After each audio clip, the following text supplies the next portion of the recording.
Today we're filming in the town of Orford, which is on the coast of Suffolk in England. It's a tiny, picturesque town. It used to be a market town. It used to have a fishing fleet here. I think it still has a few boats, but it's not as busy as it once was.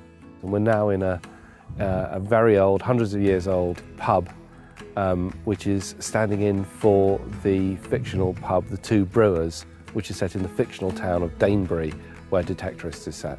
About 6 months ago, I was asked to work with Mackenzie on the script for the series. They'd done a taster tape, a little pilot tape, and I was brought in to help Mackenzie develop the script, turn it into the series, and I've worked with him since then. He came up with the idea for Detectorists probably a couple of years ago, not too long ago, but just started exploring this strange pastime and the sorts of people that involve themselves in this hobby. And I just found it to be a fascinating world, and so I decided it was right for a comedy series. The metal detecting is a metaphor for these guys, these middle-aged guys. They're searching out in the fields, searching for treasure, searching for old gold. But in fact, you know, what they're actually searching for is happiness in their lives and in their relationships. So the series follows their lives and their private lives, and then they have this escape out to the country, this meditative hobby where they can just escape from the rude world and talk rubbish to each other and stare at the ground, and it could easily have been fishing or golf or another lonely hobby. It's quite a lonely pastime, metal detecting. We're shooting this in the summer, but normally it would all be done in the autumn and winter when there's no crops in the fields. And these guys just trudge up and down these bleak stubble fields in the biting wind, staring at the ground. But they're intent and they're obsessed about this pastime and what they could find and their history beneath their feet. And roll sound. Speed. Turning over. Turning.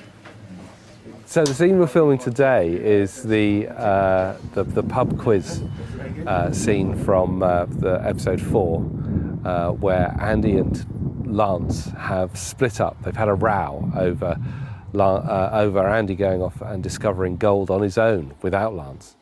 So with the two boys not speaking to each other, they've recruited their own teams, and so they're in opposition for the first time at the monthly quiz night at the Two Brewers. And action. We're about to start. Oh, Jesus, don't wait yourself. And if everybody's ready, round 1. We had Mackenzie and Toby and Rachel, who'd all been involved in the taster tapes.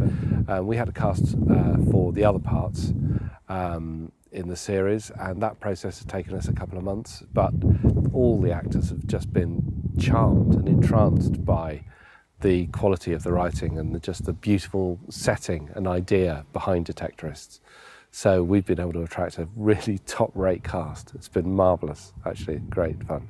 My name is Rachel Sterling and I play Becky in The Detectorists. Becky is Andy, Mackenzie's character's girlfriend. She's quite long-suffering. She's a teacher. They've been together a long time. She doesn't understand quite why he's so fixated with metal detecting, but sort of puts up with it. And they love each other very much. They have great banter together and make each other laugh. And I mean, I wouldn't immediately have put myself with Mackenzie as an on-screen couple, but I think we kind of work. We do make each other laugh in life, so it's easy to play. About a year ago, Matt rang me up and said, I've written you a part as my girlfriend. Sounded a bit nervous on the end of the telephone. We'd done a play together a couple of years ago, and he'd said he'd written a taster at that point for the series, and so we spent a day filming this promo, but then got sent to the BBC, and the series was commissioned as a result of that and the scene he did with Toby. So it was one of those joyous surprises to hear from him, and it's, I mean, getting involved from an earlier point rather than sort of just auditioning and being cast. Being involved in a project from an earlier point is a great privilege, actually, because you are more fundamentally involved with the making of it, and you feel more a part of it, less of a warm prop. Being at the helm of this and directing it and having written it is that I had a big say in who was in it, and so I've obviously chosen people I've worked with before, people who I know are good actors, and so to get Toby Jones involved was quite a scoop. About 7 months ago, Mackenzie sent me some script, having asked whether I'd be interested in reading his opening episode of a sitcom. He created a script for a teaser, and I read it, just some 3 or 4 pages, and it was really funny. Normally, when friends or acquaintances offer you bits of script, there's a sort of feeling of dread that it's going to be terrible and you're going to have to find some way of getting out of it without hurting their feelings. But it's tremendous relief when you can say that something's not only good, it's really good. I didn't really know Mackenzie that well. We've been in the same films. We had a moment together in the Muppet film most recently, but we've never really worked together. So I was very flattered that he'd sort of spotted enough in what I've done that he thought I was right for this. And also the relief that we share a sense of humour and we find the same things, broadly speaking, funny. Lance Statter's, I suppose, a man roughly my age. He's obviously a metal detectorist and obsessive. Not just in metal detecting, I think he's obsessive about several things. He's not mad and he's not strange and he's not weird. He's very typically male. And because he happens to be living alone at the moment, not of his own volition, he is allowed to indulge those things more than is probably healthy. But I think he has, huge interest in his ex-partner, and he has a very good community of friends, and he finds in the club a place to belong and an identity for himself. One of the things I think is most charming about the whole show is its humanity, is that people who are interested in things other than football and sport are humanised and made and appreciated and identified as being like the rest of humanity, with the same dreams and desires, hopes and fantasies as everyone else. They're not freaks. But because those hobbies are marginal, they can sometimes be parodied as freaks. But Mackenzie has no interest in parodying people. I play Maggie in The Detectorists, and I'm the ex-wife of Lance, who's played by Toby Jones, and Maggie's current beau is Tony. Yeah. Sitting here to my right. Lance, the character that Toby plays, he sort of is like a third part of our relationship as well, in that I almost get him to do the things in the relationship that I don't want to do, like looking after a mother and helping us shift boxes. Well, so yeah, really. so I think as long as Lance will have us, we'll still be together. Well, this is your department, Indiana Jones. What is it? I'm a Pizza Hut manager. Yeah. And I run my own spiritualist shop where I sell crystals and tarot cards and anything to do with fairies and lovely magical things. And I let her do that. Yeah. She's also away with the fairies, my character, isn't she? Yeah. They're both in their own world, very much, yeah. Yeah. Very self-absorbed and selfish characters. And also very self-tanned. Yeah, self-tanned, yeah. Who's the most orange? I think Me. you are, today, yeah. I think Good. you are. Proud of that. You nail that. And the winners tonight, who got every question right, apart from them ones in the archaeology round, they were very difficult. The winners are this team here.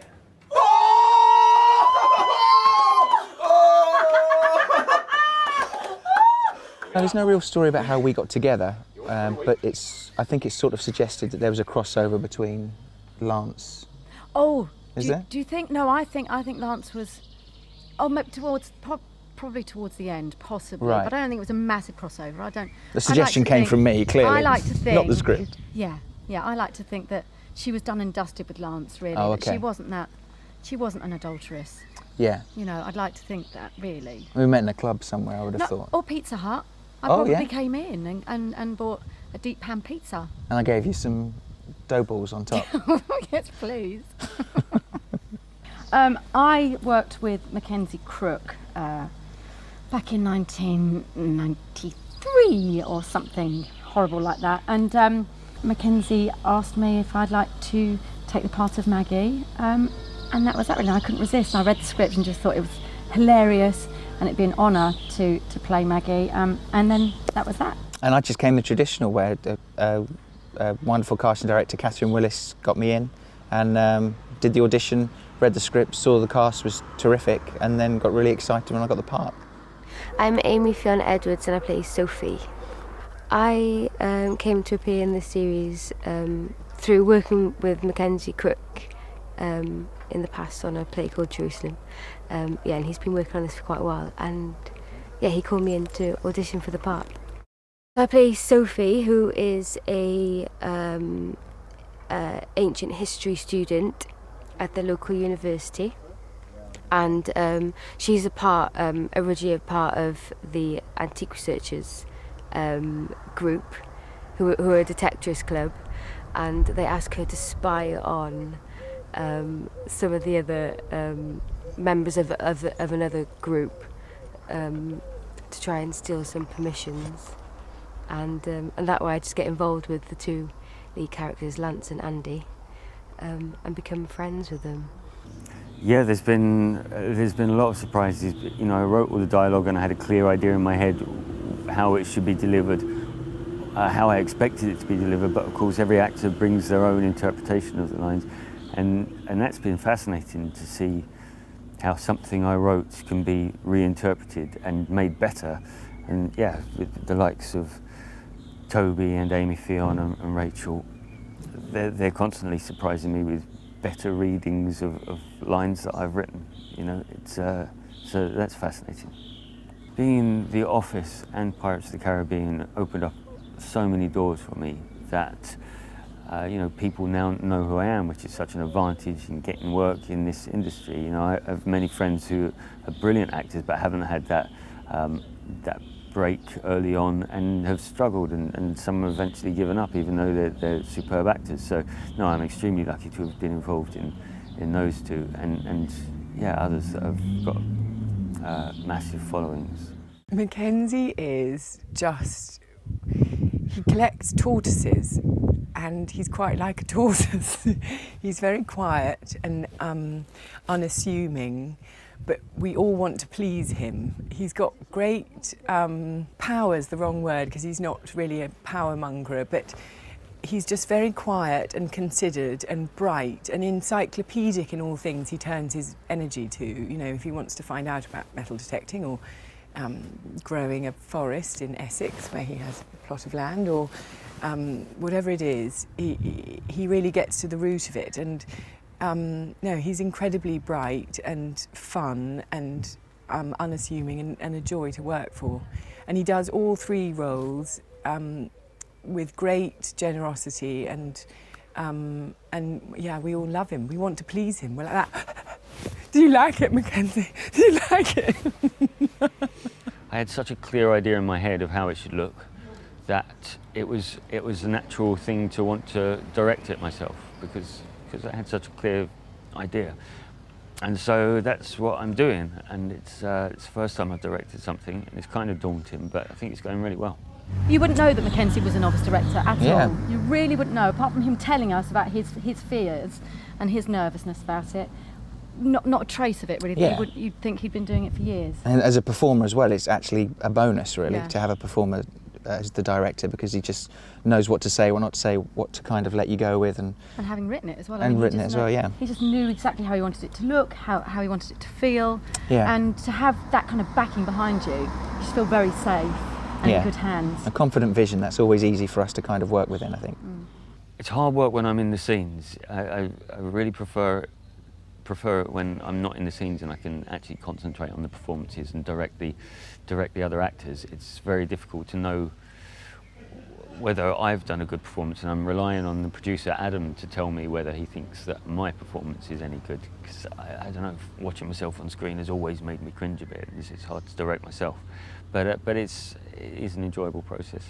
Anyone who's met him or seen him knows he's a very humble guy. He's very modest, and he's written something quite exceptional for a first series. It has a lovely balance of story and humour and character. He has immense trust in the actors he's cast, so he doesn't feel a huge need to intrude. He's probably the least intrusive director of acting I've ever worked with. But that said, you reach certain points in the script, which is always up for negotiation if you want to. Doesn't need much negotiation. It's been written by an actor, you can tell, because rhythmically the lines work as they're written. The rhythm of the scenes work very naturally. They're easy to learn. They're how people speak. And he's been assiduous in allowing me to offer my ideas, trying to integrate them when he can. But there's very little that needs doing to it. It's usually stuff that is to do with where we end up filming it and practical things like that, like in any show. I was a stand-up comedian for nearly 10 years before I got into stand-up comedy as a way of getting into acting. Because by the time I decided, I didn't really want to go to school, to drama school. But it took me a lot longer than I thought it was. I thought I'd be doing stand-up for 2 or 3 years and then magically become an actor, but it took 10 years and lots of Edinburgh festivals, but it worked out eventually.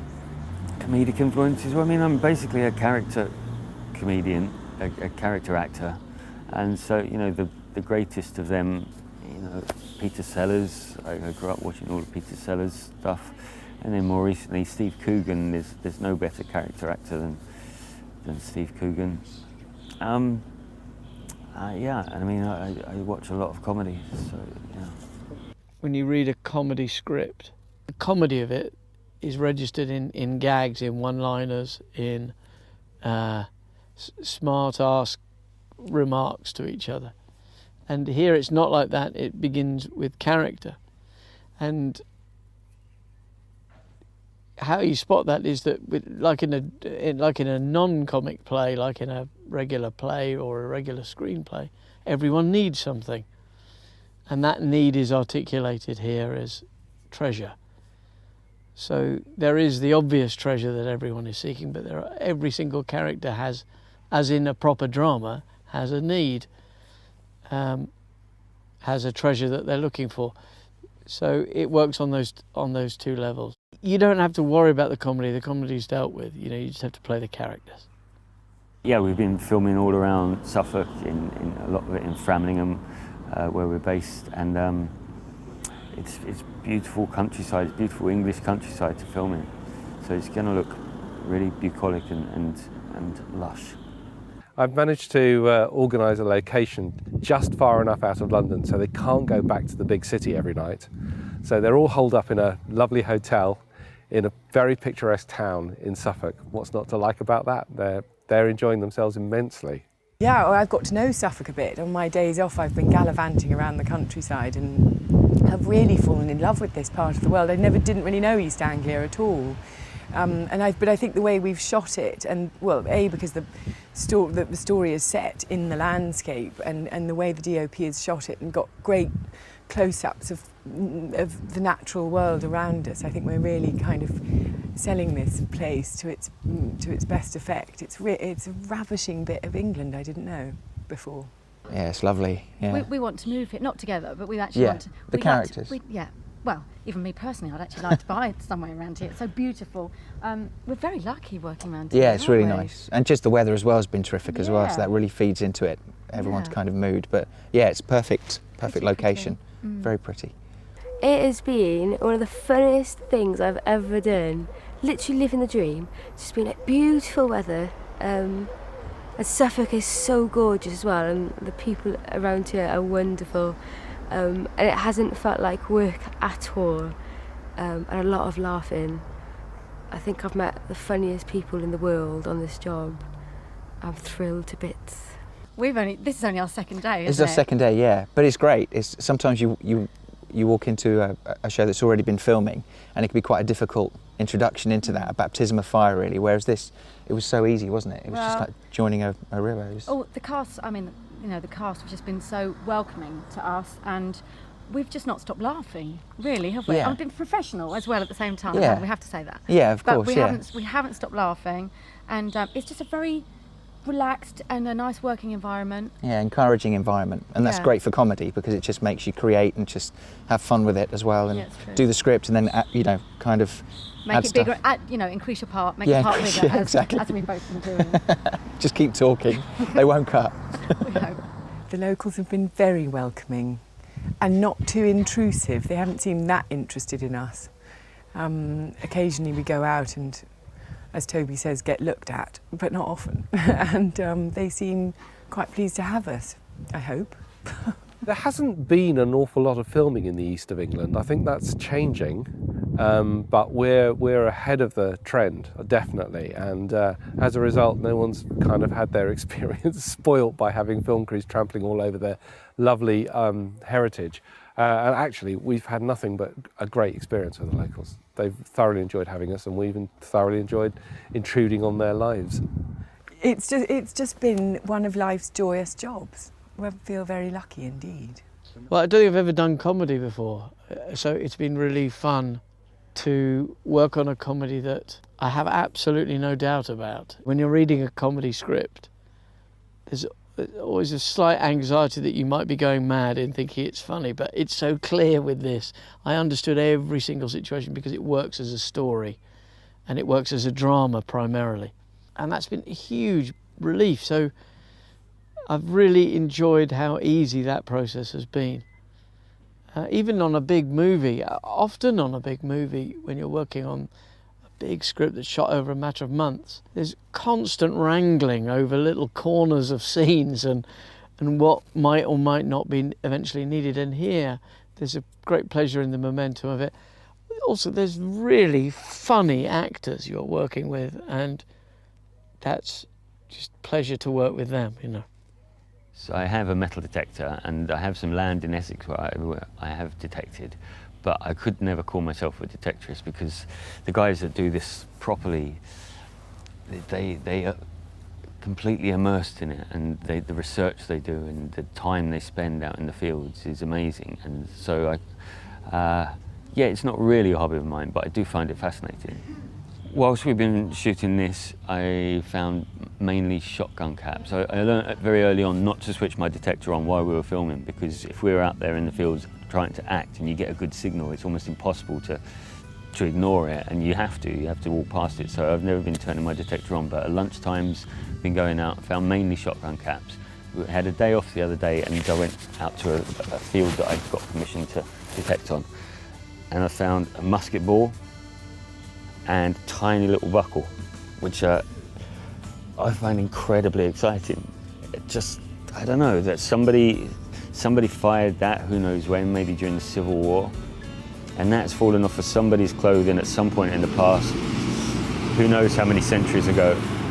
And these are the things that the detectorists are finding all the time, tiny little bits like that, which are just little pockets of time, little bit of social history, and they don't find silver and they don't find gold, very rarely. So it's all about these little bits and pieces.